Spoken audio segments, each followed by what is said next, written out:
হযরত ইব্রাহিম খলিলুল্লাহ আল্লাহকে ডাক দিয়ে বলেন, আল্লাহ আমার অন্তরের প্রশান্তির জন্য রব্বুল আলামিন তুমি মুর্দাররে কেমনে জিন্দা বানাইবা আল্লাহ তুমি এটা দেখাও।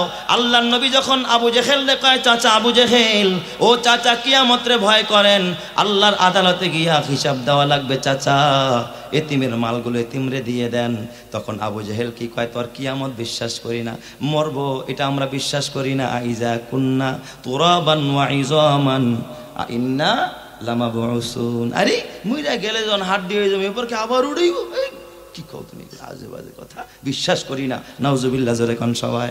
তার মানে ওরা পুনরুত্থানকে বিশ্বাস করে না। আবু জেহেল মানে না, উতবা সাইবা না, আখিরাত মানে না, পুনরুত্থান মানে না, কিয়ামতের দিন মানে না। এ আমার বাবা খবরদার খবরদার।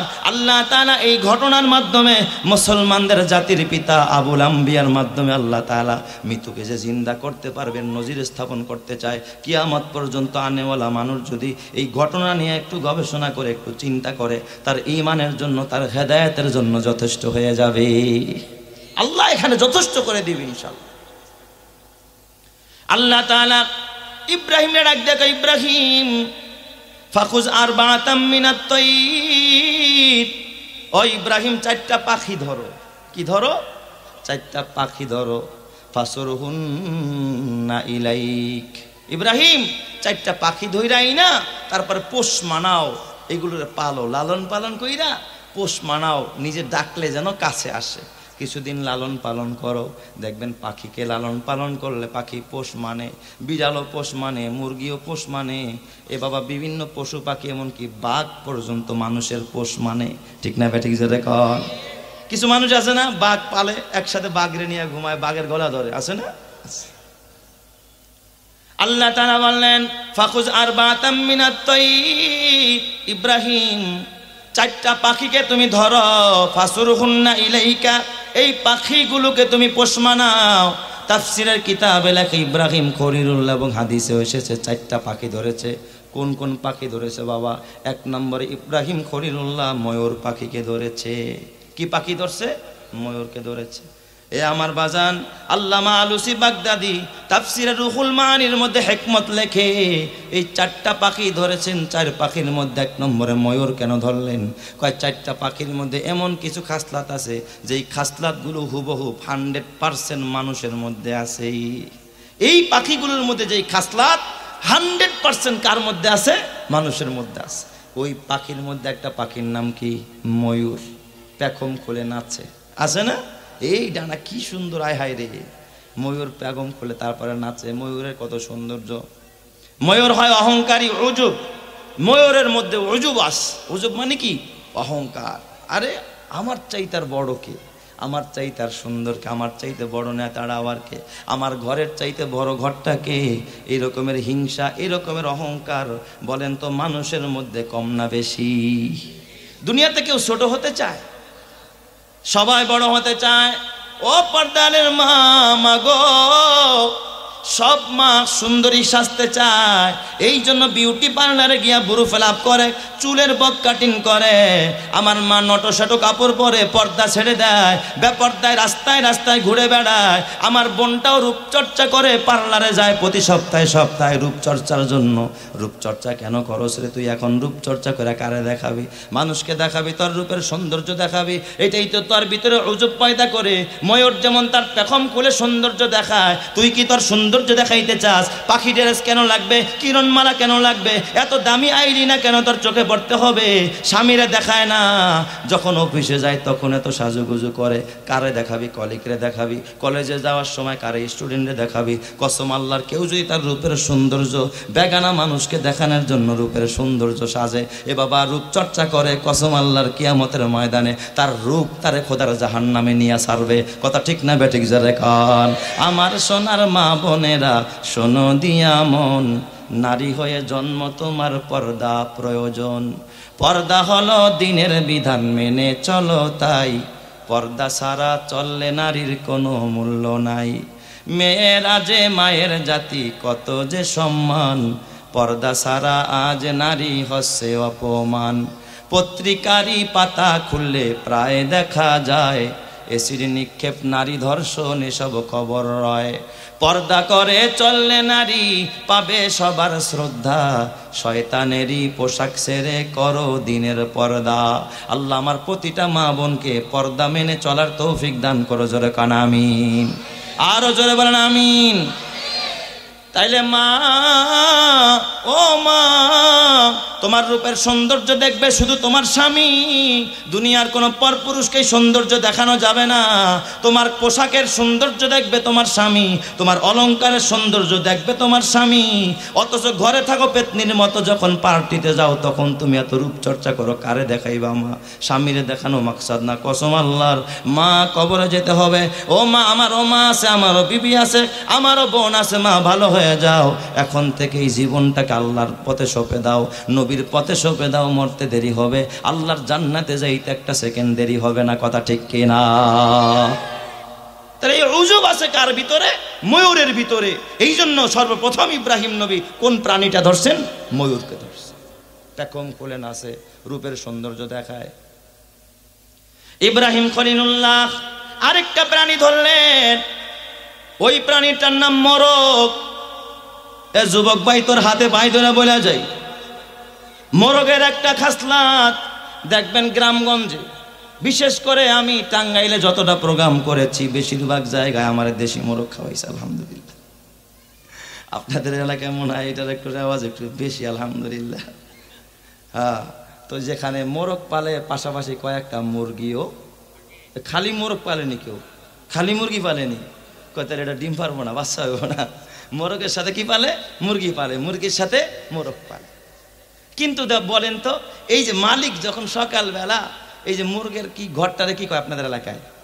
খোয়ার না? আচ্ছা, মুরগের খোয়ারটা যখন সারে, এই লাল যে মোরগগুলো, বড় বেড়া যেটা আর কি, ও দেখবেন ওর সাথের যে সাথী সঙ্গীরা আছে, স্ত্রী, এটি দ্বারে কাছেও নাই, একটা দৌড়মেরা যদি শুনে পাশের বাড়িতে মুরগি একটা কুরকুর করে উঠছে, এক দৌড়ে গিয়ে ওটার কামড়ায় ধরছে, কথা কয় না সবাই? হ্যাঁ, তার মানে নিজেরটা ভালো লাগে না, নিজের সঙ্গীরা ভালো লাগে না, নিজের হালাল বউ ভালো লাগে না, ভালো লাগে পাশের বাড়ির ভাবি, কথা কয় না কে? এই আপনাকে টাঙ্গাইলের যুবকের মধ্যে মনে হয় এই স্বভাব ঠবাব নাই আর কি, আছে এই এলাকায় আছে। নিজের বউ পছন্দ হয় না, পছন্দ হয় আরেকজনেরটা, কথা ঠিক বললাম না? ঠিক বললাম। খালাতো বোনের দিকে নজর দেয়, ফুফাতো বোনের দিকে নজর দেয়, দেবর ভাবির দিকে নজর দেয়, প্রতিবেশী মেয়ের প্রতি নজর। সমাজে পরকিয়া বাড়ছে না কমছে? জোরে বলেন, কমছে না বাড়ছে? এ বাবা, হাসির খোরাক দেই না, এটা কিন্তু তোমার আমার জীবনকে সংশোধন করার খোরাক। এই মোরগের স্বভাব, নিজের কাছে যেটা থাকে সারা রাত যেটা নিয়ে ঘুমাইলো, একই ঘরের মধ্যে থাকলো, একই ঘরের মধ্যে থাকলো, ওটার প্রতি আকর্ষণ নাই। ওর আকর্ষণ বাড়ছে 3 বাড়ির ওই পাশে, এই বাড়ায় সাইনারা মারে, লাঠি দিয়া পিটান মারে, ঠ্যাং ভাঙ্গা ফেলায়, তারপরে দৌড়ে ওই বাড়ির মুরগির পিছনে গুর গুর গুর গুর করে, কথা ঠিক না বেঠিক? জোরে কর। ওই বাড়ির মুরগি ছাড়া আর ভালোই লাগে না, সারাদিন ওখানে গল্প কয়, কিও খাইতে আহ না যায়, এত কিনো অফিস ছুটি হয়েছে কবে? কয় না, একটু রাস্তায় বন্ধুর সাথে গল্প করছি। আসলে বন্ধুর সাথে করছে না, বান্ধবীর সাথে। আল্লাহ জানে তুই কয় নম্বরের বাটপার, কয় নম্বরের সিটার। খবরদার বাবা, কষ্ট নিও না, কথাগুলো তোমাদের দিলে লাগতে পারে বাবা, কিন্তু এ যুবক, এ যুব সমাজ, এ তরুণ তরুণীরা, তোরা যদি ভালো হয়ে যাস, কারণ তরুণ সমাজ যদি ভালো হয় এই এলাকা ভালো হয়ে যাবে, যুবকরা যদি ভালো হয় এই এলাকা ভালো হয়ে যাবে। কারণ ক্লাব চালায় যুবকরা, সিনেমা চালায় যুবকরা, চুরি করে যুবকরা, ডাকাতি করে যুবকরা, মাহফিল দেয় যুবকরা, মসজিদ বানায় যুবকরা, প্যান্ডেল করে যুবকরা, মাইকিং করে যুবকরা। যেই সমাজের যুবক যত ভালো ওই সমাজ তত ভালো, যেই সমাজের যুবক যত খারাপ ওই সমাজ তত খারাপ, কথা ঠিক কিনা? এই জন্য যুব সমাজের ভালো হওয়ার দরকার আছে না নাই? যুব সমাজ ভালো হবে পকেটে মোবাইল দিয়া, হ্যাঁ, একটা নিয়ে এখন 2টা 3টা করে ঢুকায়। অথচ এই যে দেখবেন 1 গ্রাম 2 গ্রাম ওজন একটা টিস্যু পকেটে রাখে না, স্ট্যান্ড গান চালু করে রাস্তায় ঝাড়া মারা তারপরে চলে। প্যান না পাক। আমি একদিন এক যুবক, আইরে এত সুন্দর মানুষ, কটা দাঁড়িয়েও রাখছে, কই ভাই আসো নামাজে যাই, নামাজের টাইম। আমি বাসার থেকে বের হয়ে বসে কই নামাজে, কয় না বুঝে আমার শরীর খারাপ হয়েছে। আমি তোমার শরীর খারাপ মানে তুমি কি মহিলা মানুষ নেই? কয় না হুজুর ওই যার কি প্যান ভালো না, প্যান ভালো না তার মানে ঢিলা কুলুপ নেয় না, প্যান নাপাক হয়ে রয়েছে। এই নাপাক অবস্থায় যদি আজরাইল আসে নাপাক অবস্থায় তোরে কবরে যাইতে হবে, ঠিক না বেঠিক জোরে কন? এই জন্য যুবক ভাই পকেটে ঢিলা নিয়ে ঘুরবি, পকেটে টিস্যু নিয়ে ঘুরবি। আল্লাহর নবী মাররান নবী সাল্লাল্লাহু আলাইহি ওয়াসাল্লাম বিকবরাইনি ইউআযাবান, নবী আমার দুইটা কবরের পাশ দিয়া যায়, আল্লাহর নবী দেখে দোনোটা কবরের মধ্যে আযাব হয়। আল্লাহর নবী কয় ও সাহাবীরা জানোনি এই কবর দুইটার মধ্যে কেন আযাব হয়? আল্লাহর নবীকে সাহাবায়ে কেরাম ডেকে বললেন ফেদা কাবি উম্মি ইয়া রাসূলুল্লাহ, আল্লাহু ওয়া রাসূলুহু আ'লাম, বিষয়টা আল্লাহ তার রাসূলই ভালো জানে।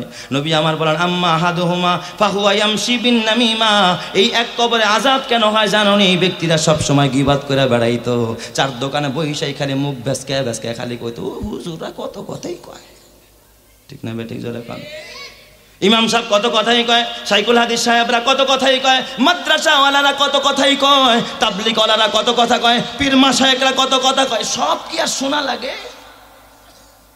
বৈশা বৈশা মুখ বেসকা বেসকা গীবাত করে, ওর দোষ তার দোষ, হ্যার দোষ এর দোষ, তুই যে নিজে বড় খারাপ, তোর হাতে সিগারেট, তুই সিগারেট খাস, তুই আরেকজনের বদনাম কস, তুই তো একটা নাপাক জিনিস খাইতেছস, নিজের দোষ দেখোস না আরেকজনের দোষ দেখোস, তুই তো সমাজের সবচেয়ে বড় অপদার্থ, কথা ঠিক কিনা? এই স্বভাব আছে না নাই? গীবাত করার কারণে কবরে আযাব হবে।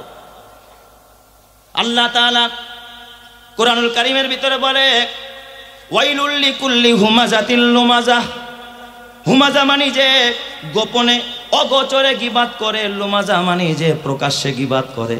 কয় হুমাযাও জাহান্নামে যাবে। ওয়াইল দুর্ভোগ হুমাযার জন্য যে গোপনে মানুষের গীবাত করে, আর লুমাযা যে প্রকাশ্যে মানুষের গীবাত করে, উভয়ের জন্য দুর্ভোগ, উভয়ের জন্য জাহান্নাম। তাহলে বলেন গীবাতকারীরা জান্নাতি না জাহান্নামী? তাহলে হাদিস আর আয়াত মিলাইলে তো গীবাতকারীরা এক নম্বরে জাহান্নামী। নবীজি আমার কয় আরেকটা কবরে কেন আযাব জানোনি? ওয়া আম্মাল আখার ওয়া হুয়া লা ইস্তানজিহু মিনাল বাউল, এ সাহাবীরা ওই কবরটায় কেন আযাব হয় জানোনি? ওই কবরের যেই লোকটা ঘুমাইছে সে জীবনে ঢিলা নিত না, প্রস্রাব থেকে নিজেকে সেভ করতো না, প্রস্রাব কইরা দাঁড়ায়া তারপরে ঝাড়া মাইরা উঠা যাইতো, কাপড়টা নাপাক, রানটা নাপাক, শরীরটা নাপাক, এই নাপাক থেকে না বাঁচার কারণে তার কবরে আযাব চলতেছে। এ যুবক ভাই হাতে পায়ে ধরা বলা যায়, এই যৌবনটা কার পিছনে নষ্ট করলি? ঢিলা কুলুপ ব্যবহার করস না, নাপাক অবস্থায় জমিন দিয়া হাঁটবি, কীট পতঙ্গ তোর জন্য বদদোয়া করতে থাকে। আর অজু অবস্থায় পাক পবিত্র অবস্থায় যদি জমিন দিয়া হাঁটতে থাকস, জমিনের প্রতিটা মাখলুক কীট পতঙ্গ তোর জন্য রহমতের দোয়া করতে থাকে। চিৎকার মেরে কন্না আল্লাহু আকবার। তাহলে বলেন তো পাক পবিত্র থাকার দরকার আছে না নাই? তো দুই নম্বরে ধরছে কারে? মোরগ। মোরগ ভুলে গেছেন? তাহলে মোরগের চরিত্র, মোরগের কি ঘরে মন টেকে না বাইরে দৌড়ায়?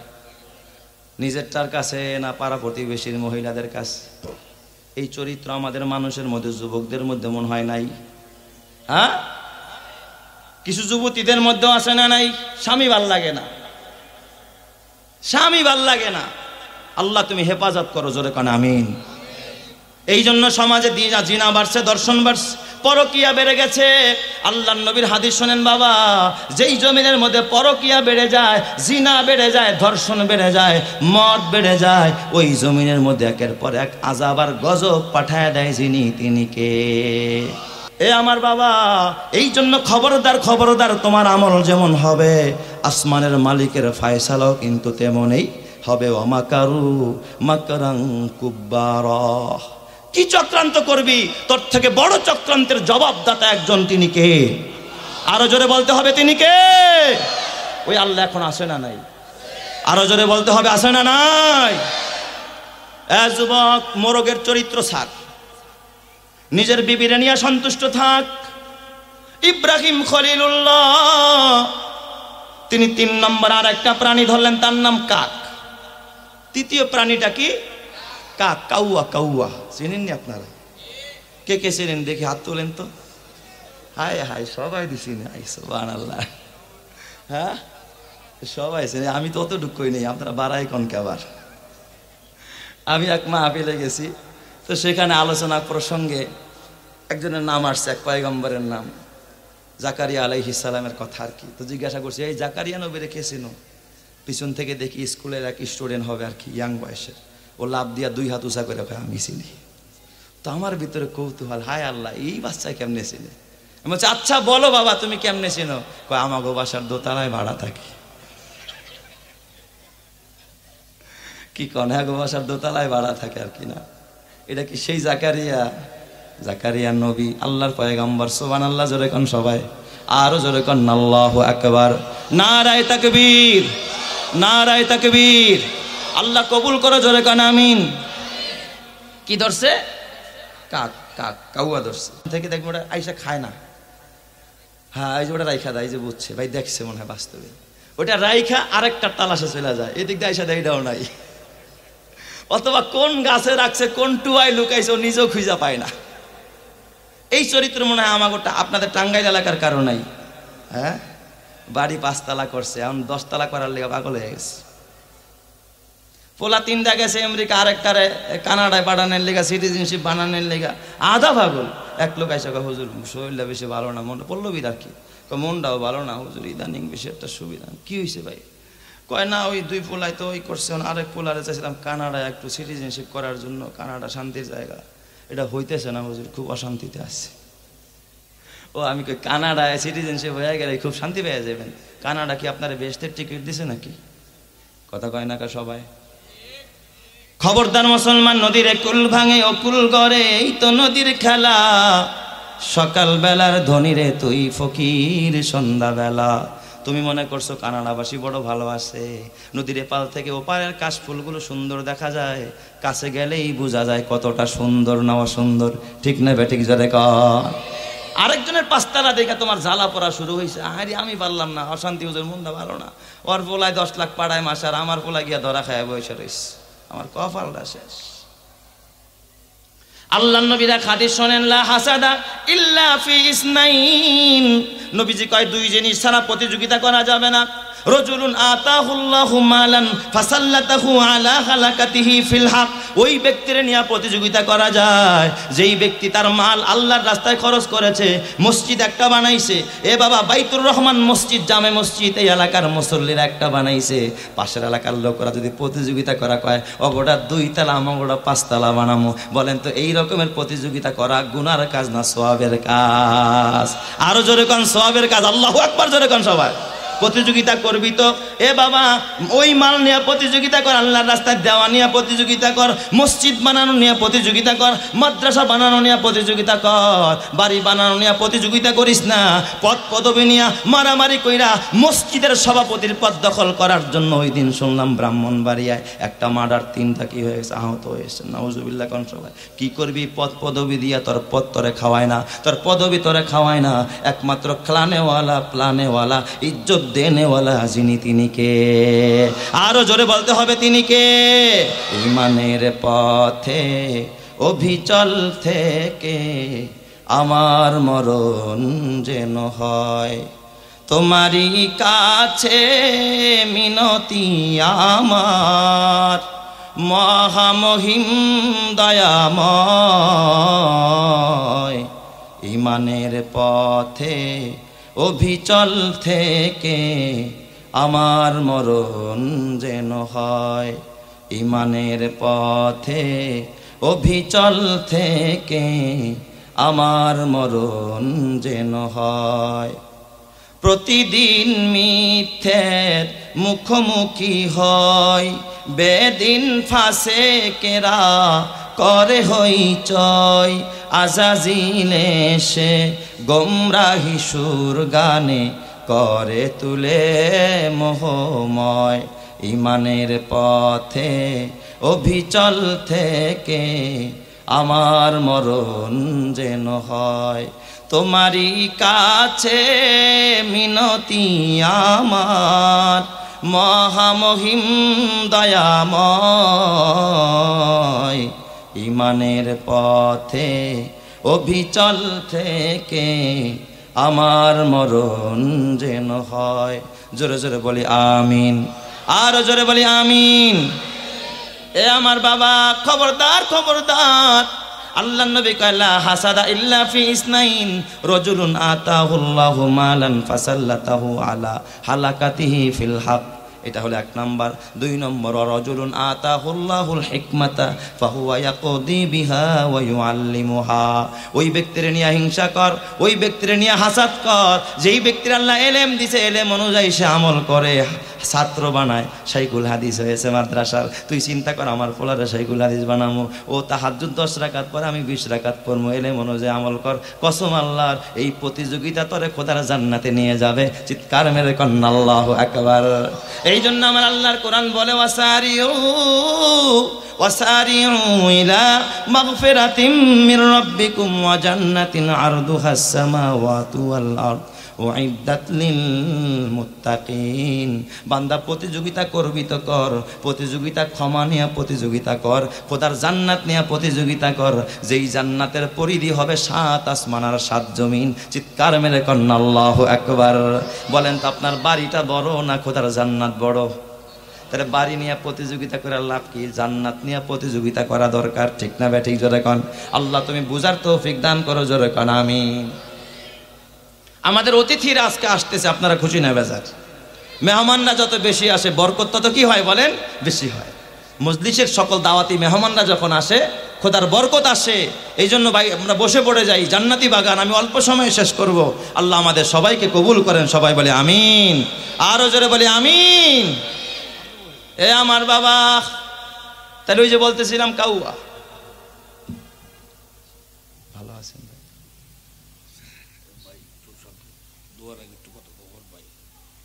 ঠিক আছে, ওকে ইনশাআল্লাহ। তাহলে এই কাকের চরিত্র কি বলেন তো? লোভ। কি বলেছিলাম? লোভ। ও দেখবেন রুটি একটা চুরি করে ওটা খায় না, ওটা রাইখা আবার কি করতে যায়? আরেকটা আনতে যায়। ওর পেট ভরলেও কিন্তু চোখের ক্ষুধা কখনো মেটে না। এই চরিত্র আমাদের মানুষের মধ্যে কম না বেশি? কথা কয় না কে? আপনি যদি মনে করেন আল্লাহ আপনার যেই সম্পদ দিছে, এখন থেকে যদি আর কাজ কাম না করেন, খাইতে পারবেন না? আপনার সোনালী ব্যাংকে 10 লাখ 20 লাখ, এই ব্যাংকে থুয়েই তো আপনি কবরে যেতেছেন, ওই কাউয়ার মতো। খাইব কেটা তেলে বলে? তার মানে আপনার লোভ কমে না, আপনার আরো লাগবে, আরো লাগবে, আরো চাই। এই কথাটাই আল্লাহর কোরআন বলে, আল্লাহকুমুত তাকাসুর হাত্তা যুরতুমুল মাকাবির। কবরে যাওয়ার আগ পর্যন্ত এই যে প্রাচুর্যের প্রতিযোগিতা তোমাদেরকে আল্লাহ থেকে গাফেল করে রেখেছে, আল্লাহ থেকে তোমাদেরকে সরায় রেখেছে। ওই যে এক আয়াত আপনারা পড়েছেন, ইয়া আইয়ুহাল ইনসান মা গররাকা বিরাব্বিকাল কারীম। কোন জিনিস তোর দয়াময় আল্লাহ থেকে তোরে গাফেল করে রাখলো? এই আয়াতের জবাব আল্লাহ তাআলা দেয় আলহাকুমুত তাকাসুর। কয় এই যে প্রাচুর্যের প্রতিযোগিতা, আরো চাই, আরো চাই, আরো লাগবে। বাড়ি 5 তালা আছে, 6 তালা করা দরকার। ছেলে একটা বিদেশ আছে, 2টা পাঠানো দরকার। আমার একটা ডিগ্রি আছে, আর একটা ডিগ্রি দরকার। আমার একটা পদ আছে, আরো 2টা পদ দরকার। এই প্রাচুর্যের প্রতিযোগিতাই তোমার অন্ধ করে রেখেছে, নামাজ থেকে আল্লাহ থেকে তোমারে দূরে সরায়া রাখছে। কথা ঠিক কিনা? দোকানদার ভাই কেন নামাজে যান না? ব্যবসায়ী ভাই কয় হুজুর এই টাইমটাই তো বেচা কেনার একটা মুখ্যম টাইম, শুক্রবার দিন। আপনি জানেন না সব অফিস আদালত বন্ধ, কাস্টমার ভইরা যায়, এই দিনে একটু দোকানটা করলে লাভটা একটু বেশি। এই জন্য মুসল্লি কই যায় না, জুমায় যায় না, শুক্রবার মার্কেট খোলা রাখে। অথচ তুই ওই দিন মার্কেট কই না কামাইলি 5,000, মাসে কামালি হয়তো 1.5 লাখ। 2 মাস পর হঠাৎ শুনছস তোর ছেলের ক্যান্সার, ডাক্তার কয় 6 লাখ লাগবো। দেয় যিনি ন্যায় তিনি, আমার আল্লাহ এত দিবে নিয়াকুল পাবি না। আমার আল্লাহ এত দিবে নিয়াকুল পাবি না। আমার আল্লাহ কাইরা নিলে টের পাবি না। নদীরে কুল ভাঙে ও কুল গড়ে, এই তো নদীর খেলা। নদীরে কুল ভাঙে ও কুল গড়ে, এই তো নদীর খেলা। সকাল বেলার ধনীরে তুই ফকির সন্ধ্যাবেলা। যদি কয় হুজুর মসজিদ বানামো, দেন। ও ব্যবসায়ী ভাই মসজিদের জন্য কিছু দেন, কয় নাও আগামীকাল দেখা কইরো, 50 টাকা দিয়া দিমনে। হুজুর মানুষ 50 টাকা দিয়া বুঝ দিয়া দিছে, দিয়া দিমনে, মূল্য দেয় নাই। অথচ যদি বলেন তো এমপি সাহেব লোক পাঠাইতো, যাও অমুক দোকানদারের কাছে যাও, আমার পোলাপানে একটা কনসার্ট দিব, হিরো আলম রে আনবো আর মমতাজ রে আনবো। বইল ওই দোকানদার রে, কয় বছরে কইও আমি 20,000 দিয়া দিই মনে। কথা কয় না কে সবাই? বছরে কইও আমি কয় হাজার দিমু? 20,000 দিয়া দিই মনে। অথচ আল্লাহর ঘরের খবর রাখে না। কোরআনের ছাত্ররা যদি দোকানের সামনে গিয়া লিফলেটটা নিয়ে দাঁড়ায়, এতিমখানার জন্য দেন, মসজিদের জন্য দেন, কত দিতে দিতেই শেষ হয়ে গেলাম। তোর মাঝে আর আবু জেহেলের মাঝে পার্থক্য কোথায়? আল্লাযী ইয়াদউল ইয়াতীম, যে আবু জেহেল এতিমের ঘাট ধরে ধাক্কা দা বাইর করে দিয়েছিল, যার শানে আল্লাহ তাআলা সূরা মাউন নাজিল করলেন, আর আইতাল্লাযী ইউকাদ্দিবু বিদ্দিন, যেই আবু জেহেল কিয়ামতকে অস্বীকার করে, আখিরাত বিশ্বাস করে না, ফাযালিকাল্লাযী ইয়াদউল ইয়াতীম, যে এতিমরে ঘাট ধরে বের করে দেয়, ওয়ালা ইয়াহুদ্দু আলা তুআমিল মিসকিন, যেই আবু জেহেল এতিমরে তো খাওয়ায় না, অন্যরা যদি খাওয়ায় তাদেরকেও বাধা দেয়, খবরদার মোল্লাগো খাওয়াইস না, আজকে যদি মোল্লাগো খাওয়ায় শক্তি বাড়াস, কালকেই মোল্লারা তোর বিরুদ্ধে স্লোগান দিবে। এমন কিছু কপাল পোড়া হটকারী এই জমিনের মধ্যে নাফরমান আছে না নাই? ওয়ালা ইয়াহুদ্দু আলা তুআমিল মিসকিন, মিসকিনরে খাওয়াইতে উদ্বুদ্ধ করে না, কয় মোল্লা গো খাওয়াইলা আপনাকে।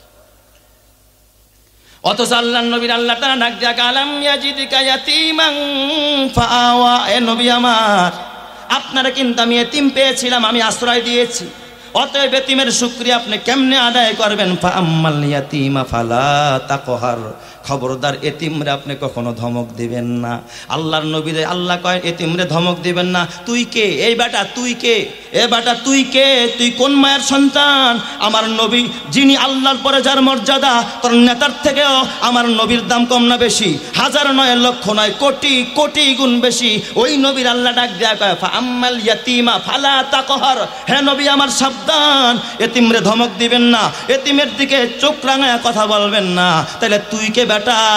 এ বাবা তুই কে এতিমরে রাগ করার, এতিমের দিকে চোখ রাঙানোর কসম আল্লাহর। এতিমরে চোখ রাঙাইস না, এতিমরে ঝাড়ি মারিস না, এতিমরে একটু ভালোবাসা দিস। আল্লাহর নবী কয় আনা ওয়া কাফিরুল ইয়াতীমি কাহাতাইনি ফিল জান্নাহ, কেউ যদি এতিমরে কাছে নিয়া বুকের সাথে মাথাটা মিলায়া, টাকাও দিল না, পয়সাও দিল না, এতিমের মাথার মধ্যে শুধুমাত্র হাতটা দিয়া মেসেজ করে দিল, আল্লাহর নবী কয় ওই এতিমের যতটা চুলের সাথে তোর হাত লাগবে অতটা নেকি আল্লাহ তোর আমলনামার মধ্যে দিয়া দিবে। সুবহানাল্লাহ। কেউ যদি এতিমরে এক মুঠো খানা খাওয়ায়, এতিমরে একটা বস্ত্র দেয়, এতিমরে একটা শীতের কাপড় কিনে দেয়, আল্লাহর নবী কয় আনা ওয়া কাফিলুল ইয়াতীমি কাহাতাইনি ফিল জান্নাহ, কিয়ামতের ময়দানে আমি মুহাম্মদ ওয়াদা দিলাম, আমার দুইটা আঙ্গুল যেমন পাশাপাশি, আমি ওই মানুষটারে নিয়ে পাশাপাশি একই জান্নাতের ভিতরে বসবাস করব। চিৎকার মেরে কোন সুবহানাল্লাহ। তাহলে বলেন তো এতিমের দাম কম না বেশি? পারলে এতিমরে নিয়ে খানা খায়ও, বাসায় ভিআইপি অনুষ্ঠান করছো, এতিমরে দাওয়াত দিও মিয়া। তুমি সুদ খাও, দাওয়াত দিছো সুদখোর রে, তুমি ঘুষ খাও, দাওয়াত দিছো ঘুষখোর রে, কেমনে বরকত আসবে? বরকত নাই। মাঝে মাঝে ভিআইপি খানা করেছো, মাঝে মাঝে দাওয়াত দিবা একজন এতিমরে, আয় বাবা আমার মেয়ের বিয়েতে, টাকা দেওয়া লাগবে না, তোর গিফট চাই না, তুই আমার মেয়ের বিয়েতে তুই যদি আমার প্লেটে হাত দেস, তোর হাতে বরকত কারণেই হাত দিয়া কোরআন ধরস, তোর পায়ের নিচে নূরের ফেরেশতারা নূরের ডানা বিছায়, তুই যদি আমার বাড়ির আঙিনা দিয়া হাঁটোস, যেই যেই জায়গায় তোর কদম পড়বে ওই জায়গার ভিতরে রহমতের ফেরেশতারা নূরের ডানা বিছায়া দিবে। চিৎকার মেরে কান্না আল্লাহু আকবার। তাহলে বলেন এতিমের পায়ের মধ্যে বরকত, আর হাতের মধ্যে বরকত, ওর চোখের মধ্যে বরকত, ওর বলার মধ্যে বরকত, ওর কানের মধ্যে বরকত, এই সব বরকত দিয়েছেন যিনি তিনি কে? আল্লাহ তাআলা বরকতের জরিয়া তোমার জন্য উন্মুক্ত করে দিবে। এতিমরে ঘরে দাওয়াত দাও, তুমি তো রহমতের দুয়ার তালা মারছ। এই জন্য লোভ ছেড়ে দাও মুসলমান। ভুলে গেছেন ঘটনা, ইব্রাহিম খলিলুল্লাহ কয়টা ধরছে পাখি? এক নম্বরে কি? ময়ূর। দুই নম্বরে মোরগ, মাশাআল্লাহ। তিন নম্বরে কাউয়া। তিন নম্বরে কি? কাউয়া। রয়েছে আর কয়টা বাকি? একটা। 4 নম্বরটা বাকি রয়েছে, শেষ করে দেই নাকি? শেষ হয়ে যাক না? তাইলে আরো বলবো? আল্লাহ তুমি কবুল করো, জোরে কান আমিন। হযরত ইব্রাহিম খলিলুল্লাহ 4র্থ নম্বরে আর একটা প্রাণী ধরলেন, ওইটার নাম হলো শগুন। ওটার নাম কি? শগুন। চিনেন? শগুনে কি খায়? মরা গরু খায়, মরা খায়, মরা খায়। শগুন রে ধরছে। কয় শগুন রে কেন ধরলো? কয় শগুন খালি খায় খায় তা না, জনমের খাওয়া খায়। শগুন কি খায়? আধা পেট খায়, 3 ভাগের 1 ভাগ, সুন্নত তরিকায় খায়, বিসমিল্লাহ কয়ে খায়, ও জনমের খাওয়া খায়। মাঝে মাঝে আমরা দেখছি যখন আমাদের এই যে নদী ভাঙনের সময় যখন চর পড়ছে, নতুন চর পড়ছে, আমি একেবারে বাস্তব কথা বলি বাবা, ছোটবেলায় ওই এলাকার মধ্যে বেশিরভাগ ওই যে পদ্মা নদীর পাড় দিয়া বহু মরাঠরা থাকতো, শগুন এত খাওয়া খাইতো, খাই আর উঠতে পারতো না, তো পোলা পানে যায় দাফরায়া দৌড়ায় যায় ধরে ফেলাইতো। আসলে কি ওটাকে আদামারা হয়ে গেছে না খাইয়া একেবারে আদামারা হয়েছে? খাইয়া আদামারা হয়েছে না? কিছু কিছু গ্রামের মানুষ যদি বিয়ার দাওয়াত একটা পায়, হ্যাঁ ওরে আল্লাহ, জীবনে খাই নাই তো, সকাল থেকে না খাওয়া, পাইলে বাস হাঁসের মতো খালি গিলতেই থাকে এই পর্যন্ত বসছে। এখন আর বা ওইতে আর কি। এক অনুষ্ঠান আমি গেছি, একজন ওই যে রশি দিয়া প্যান মানছে আর কি, গ্রামের মানুষ লুঙ্গি পড়তো সারা জীবন। তো অনুষ্ঠানে একটা দাওয়াত পাইছে, কার থেকে যেন একটা প্যান হাওলাত নিছে আর কি। তো হাওলাইতে প্যানের কোমরের বেল কি সমান থাকে নাকি, তো রশি দিয়ে আর কি বাঁধছে। নতুন আন্দাজ করতে পারে নাই, তখন খাওয়ার আগে বাঁধছে, তখন তো খালি পেট, সকালেও খায় নাই দুপুরেও খায় না, এখন খাইছে তো পুরো হাঁসের মতো গিলছে আর কি। এখন তো আর উঠতে পারে না, কষ্ট করে খুললে তার বাঁধতে পারবে না, হঠাৎ করে উঠছে, টাস করে একবার রশি দিয়েছি রেখেছে। কয় ভাই ইজ্জত বাঁচার সব শেষ। তো এমন জনমের খাওয়া কি আল্লাহ খাইতে কইছে? খাইতে বলে হুশ থাকে না, হালাল খায় না হারাম খায়। কয় হুজুর এই খাওয়ান তো আমাকে ওই যে ছোটবেলায় প্রাইমারিতে শিখাইছে, একটা যদি পাই অমনি দইরা গাপুস গুপুস খাই, কথা কয় না? কয় হুজুর এই শিক্ষা তো আমাকে প্রাইমারির ওস্তাদরাই আমাকে শিখাইয়া দিস। ওই দেখা যায় তাল গাছ, ওই আমাদের গা, ওইখানেতে বাস করে কানা বগির সাও বগি, তুই খাস কি? পান্তা ভাত চাস কি? পান্তা আমি খাই না, পুঁটি মাছ পাই না, একটা যদি পাই অমনি দইরা গাপুস গুপুস খাই। ইসলাম কি গাপুস গুপুস খাওয়াকে হালাল করছে না হারাম? গাপুস গুপুস খাওয়া যাবে না, যাচাই করে খাও হালাল না হারাম। কাটতে খাইলা, কার হক মাইরা খাইলা, অন্যের হক মাইরা খাওয়ার অধিকার ইসলাম তোমাকে দেয় নাই, কথা ঠিক না ঠিক জোরে কয়। কয় তাইলে কেমনে খাইতে হবে? মাদ্রাসা দেখো, কোরআনের প্রতিষ্ঠান দেখো, আলেম ওলামা দেখো, বাবা কি পড়ায় ওই মাদ্রাসার ভিতরে। 3 দিন হতে খাইতে না পাই, এই যেখানে বহু মাদ্রাসার তালেবে ইলম ওলামায়ে কেরাম আছে, এরা কি পড়ে আলেম হয়েছে, কবিতা পড়ছে, 3 দিন হতে খাইতে না পাই, নাই কিছু মোর ঘরে, দ্বারা পরিবার বাড়িতে আমার উপোস করিয়া মরে, নাহি পাই কাজে তাই তেজিলাস বেড়াই ভিক্ষা করি, হে দয়ার নবী দাও কিছু মরে, নহিলে প্রাণে মরি, আরবের নবী করুণার ছবি, ভিখারির পানে চাহি, কোমল কণ্ঠে কহিলেন তোমার ঘরে কি কিছু নাহি, বলিল সে আছে শুধু মোর কাছে কম্বল একখানি, বলিলেন রসুল এক্ষুনি গিয়া তাহা দাও মোরে আনি, সম্বল তাহার কম্বল খানি বেচিয়া তাহার তরে, অর্ধেক টাকা দিলেন রসুল খাদ্য কিনিবার তরে, বাকি টাকা দিয়ে কুঠার কিনে হাতুল লাগিয়ে নিজে বলিলেন যাও কাঠ কেটে খাও, দেখো খোদা করে কি যে, সেদিন হতে শ্রম সাধনায় চলিল ভিখারির প্রাণ, বনের কাষ্ঠ বাজারে বেচিয়া দিন করে গুজরান, দুঃখ তাহার রহিল না আর সুখী হলো সে ভবে, নবীর শিক্ষা করোনা ভিক্ষা মেহনত করো সবে, চিৎকার মেরে কন্যা আল্লাহু আকবার। বলেন তো এই কবিতার ভিতরে আদর্শ আছে না নাই? কেজিতে দিছো, কেজিওয়ালারা রাগ করো না। এই জন্যই তো পোলা প্রথমে বিসমিল্লাতেই পাজি হইছে, সেখানে গিয়া পড়াইছো সরে হাতে অজগর, চরিত্রটা তার অজগরের মতো, সরে হাতে আপা, আপার লগে প্রেম করা শিখাইছো, রস্যইতে ইঁদুর গম চুরি করা শিখাইছো, দীর্ঘইতে ইগুল হায়ন জানোয়ারের চরিত্র ভিতর আসছে, এ বাবা পড়াইছো এতে আপেল, আপেল খাওয়া শিখছে, বিতে বল, বল খেলা শিখছে, এই জন্য বিপিএল না খালি দৌড়ায়, কসম আল্লাহর মুসলমান, শীতে ক্যাট বিড়াল শিখছে, এই জন্য ক্রিকেট খেলা শিখে, এই ক্যাট থেকে এই ক্রিকেট এসেছে, ডিতে ডগ কুত্তা শিখেছে, এই বাচ্চা যখন বাসায় এসে পড়তে বসছে, আম্মু ডিতে জানি কি, কয় কে তুমি জানো না ডগ অর্থ কুত্তা, কয় মা কুত্তা কি, ওই যে ঘরের দরজায় বাইন্ধা রাখছি, ও বাচ্চাই তো চিন্তা করছে আগামীকাল গেলেই তো ম্যাডামে জিজ্ঞাসা করবো ডিতে কি, এই জন্য বাচ্চা সারা রাত করছে ডিতে ডগ ডগ ডগ অর্থ কুত্তা, এই কুত্তা কুত্তা কুত্তা কইতে কইতে ঘুমাইছে, এই বাচ্চা যখন কিছুদিন পর বড় হয় বিসমিল্লাতেই কথা বলা শিখলেই মারে আর বাবারে কুত্তার বাচ্চা বলে গালি দেয়, কথা ঠিক কিনা? মা বলে বাবা এটা কেন বললা, কসম আল্লাহর ও মুসলমান, অথচ সন্তানটারে যদি মাদ্রাসায় দিতা তোমার সন্তানরে আজে বাজে পড়াইতো না, সরে হাতে অজগর পড়াইতো না, সরে হাতে অজু শিখাইতো, সরে হাতে আপা পড়াইতো না, আল্লাহর সাথে পরিচয় করাইতো, রস্যইতে ইঁদুর পড়াইতো না, ইসলাম শিক্ষা দিত, দীর্ঘইতে ইগুল পড়াইতো না, ইমানের শিক্ষা দিত। এ আমার বাবা কসম আল্লাহর আলী পেতে আল্লাহ, বাতে বাইতুল্লাহ তাতে তামারুন সাথে সাওয়াবুন জিমে জাবালুন, আল্লাহর সাথে পরিচয় করাইতো, মা চিন্ত বাবা চিন্ত নামাজ চিন্ত, আদর্শবান সন্তান হইতো, মৃত্যুর পরে মা বাবা নিয়ে খোদার জান্নাতে যাইতো, কথা ঠিক না বেঠিক জোরে কর? এই জন্য আমার বাবা বেজার হয়েও না, আমি কিন্তু কোনো জাগতিক শিক্ষার বিরোধী না, হ্যাঁ সন্তানকে জাগতিক শিক্ষায় বড় শিক্ষিত বানান বাধা নাই, কিন্তু বিসমিল্লাতে কোরআনের শিক্ষা দেওয়ার দরকার আছে না নাই? আরো জোরে বলেন দরকার আছে না নাই? তাহলে খবরদার রে বাবা, পাইবার খাইবা, গাপুস গুপুস খাইবা, এটা ইসলামের শিক্ষা হইতে পারে না। এটা শগুনের শিক্ষা। কার শিক্ষা? এই মিয়া জোরে কোন কার শিক্ষা? বলেন, শগুন যত বেশি খাইছে শগুনের শক্তি বাড়ছে না দুর্বল হইছে? এই জন্য দেখবেন যে যত বড় রাঘব বোয়াল, যার টাকা যত বেশি তার গায়ে শক্তি তত, ঠিক না? ঠিক। ধাক্কা দিলে মক্কা যায়, বাইয়া উঠতার না, বিল্ডিং বাইয়া উঠতার না, ধমকায় এত উপরে উড়ে সুস্থা। যুবক ভাই, হাতে পাইতে না যায়, খবরদার খবরদার, কবরে যেতে হবে, আল্লাহর আদালতে দাঁড়াইতে হবে, কিয়ামত দিবসে হিসাব দেওয়া লাগবে।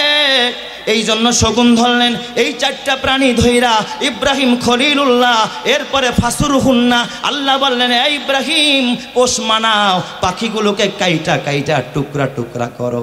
কয় টুকরা করছে লম্বা ইতিহাস, ওই দিকে যাওয়া যাবে না। একটা পাখিরে 4 টুকরা করেছে, কল্লাটা আলাদা করেছে। ইব্রাহিম নবী মনে মনে কয়, টুকরা যদিও দূরে দিমু, কল্লা কিন্তু দূরে দিমু না, দেখি কেমনে জিন্দা হয়। কল্লা 4টা সামনে রাখছে, এক একটা প্রাণীর 4টা করে টুকরা করছে। ইব্রাহিম নবীর সামনে 4টা পাহাড় ছিল, 4 পাহাড়ে এই পাহাড়ে একটা মোরগের টুকরা, ওখানে একটা মোরগের, ওখানে একটা মোরগের, আবার এখানে একটা ময়ূরের টুকরা, ওখানে একটা, এরকম 4 টুকরা করে করে এক এক টুকরাকে এক এক পাহাড়ের মধ্যে ফালাইছে। আর কল্লাগুলোকে রাখছে কার সামনে? নিজের সামনে। এই সম্পূর্ণ বুদ্ধি শিখাইয়া দিছে কে? আল্লাহ। ফাসুরহুন্না ইলাইকা, এরপরে আল্লাহ বলে সুম্মা জাআল আলা কুল্লি জাবালিন মিনহুন্না জুজআ, এক একটা টুকরা এক এক পাহাড়ে ফালায়া দাও। সুম্মা দুউহুন্না ইয়াতিনাকা সায়া, ও ইব্রাহিম এরপরে ওই জায়গায় দাঁড়ায়া তুমি ডাক দাও, এই ময়ূর কোথায়, এদিকে আয়। ডাক দাও, এ মোরগ কোথায়, এদিকে আয়। ডাক দাও, কাউয়া কোথায়, এদিকে আয়। ডাক দাও, শগুন কোথায়, এদিকে আয়। ইয়াতিনাকা সায়া, আল্লাহ তাআলা বলেন ইব্রাহিম তাকায়া দেখবা, এই 4টা পাখি 4টা পাহাড় থেকে একাকার হয়ে তারপরে ময়ূরের জায়গায় ময়ূর, কাকের জায়গায় কাক, মোরগের জায়গায় মোরগ, শগুনের জায়গায় শগুন, সব দেখবা তোমার সামনে হাইটা হাইটা আগমন করবে। চিৎকার মেরে কন্যা আল্লাহু আকবার। বলেন তো কুদরত কার? আরো জোরে বলতে হবে, কুদরত কার? আল্লাহ। এখানে কিন্তু কয় নাই উইরা আসবে, কারণ উইরা আসলে ইব্রাহিম নবীর সন্দেহ থাকবে, ও তুমি আমারে বুঝি দান্দা দিছো আল্লাহ, আকাশ থেকে পাঠায়া তুমি মুর্দারে জিন্দার নামে আমার একটা বেলকি বাজি দিছো। আল্লাহ তাআলা বলছে ইব্রাহিম উইরা আসবে না, তোর চোখের সামনে ইয়াতিনাকা সায়া। কি করে আসবে? হাইটে আসবে। সায়া, সা মানে কি করা? হাইটে আসা। ফালাম্মা বালাগা মাহুস সায়া ক্বালা ইয়া বুনাইয়া, আছে না নাই কোরআনে? ওই যে ইসমাইল যখন হাঁটা চলা করার মতো উপযুক্ত হয়েছে কি, তাহলে ইয়াতিনাকা সায়া, হাইটে আসবে, হাইটে আসবে। সুবহানাল্লাহ, জোরে কোন সবাই।